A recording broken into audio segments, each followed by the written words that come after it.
দত্তপুকুরের দিকে নজর রাখবো। কাটামুন্ডু রহস্যের সমাধান এখনো পর্যন্ত অধরা রয়েছে। ঘটনার পর 48 ঘন্টা পেরিয়ে গিয়েছে, কিন্তু এখনো কাটামুন্ডুর সন্ধান পাওয়া যায়নি। গতকাল দিনভর ঘটনাস্থলে তল্লাশি হয়, ডুবুরি নামিয়ে তল্লাশিতেও কাটামুন্ডু মেলেনি।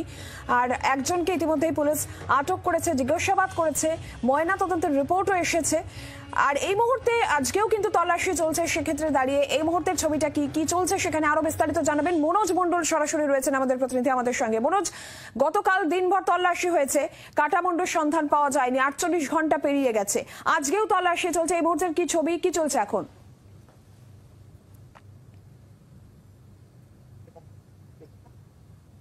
দেখো, দত্তপুকুরের যে মুন্ডুহীন দেহ উদ্ধার হয়েছিল তার 48 ঘন্টা কেটে গেল, এখনো কিন্তু সেই কাটা মুন্ডু উদ্ধার করতে পারেনি পুলিশ। আমি একবার দেখানোর চেষ্টা করব যে পুলিশ প্রাথমিকভাবে অনুমান করছে যে এই যে ঘটনাটা ঘটেছিল সেখান থেকে ঠিক 1 কিলোমিটার দূরে একটা খাল রয়েছে এবং এই খালের এই যে সাঁকোটা রয়েছে, এই সাঁকো দিয়েই আততায়ী পালিয়েছে বলেই পুলিশ প্রাথমিকভাবে অনুমান করছে। এবং এই সাঁকো দিয়ে যখন যায় তখনই কিন্তু সেই পুলিশ অনুমান করছে যে এই যে সাঁকোর দুই দিকে কোনো একটা দিকে কিন্তু সেই মুন্ডুটা ফেলে গেছে বলে এদিকে অনুমান করছে।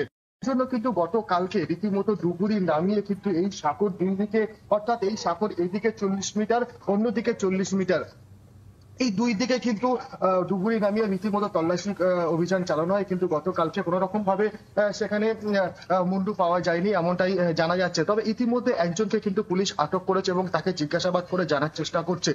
পরবর্তীতে আজও কিন্তু পুলিশ বিভিন্ন জায়গায় সেখানে তদন্ত চালাবে বলে জানা গেছে। যেমন এখানে যে সমস্ত কর্মসংস্থানের জায়গাগুলো রয়েছে সেইখানে কেউ অনুপস্থিত আছে কিনা সেটাও কিন্তু পুলিশ খতিয়ে দেখবে। পাশাপাশি এই যে এলাকাটা রয়েছে এই এলাকাতে যারা ভাড়াটিয়া থাকে তাদের মধ্যেও কেউ অনুপস্থিত আছে কিনা এবং তাদের সঠিক পরিচয়পত্র নিয়ে ভাড়া দেওয়া হয়েছিল কিনা তাও কিন্তু পুলিশ আজকে খতিয়ে দেখবে। গোটা ঘটনার কিন্তু আজ কিন্তু নতুন করে আবার তদন্ত প্রক্রিয়া চালানো হবে।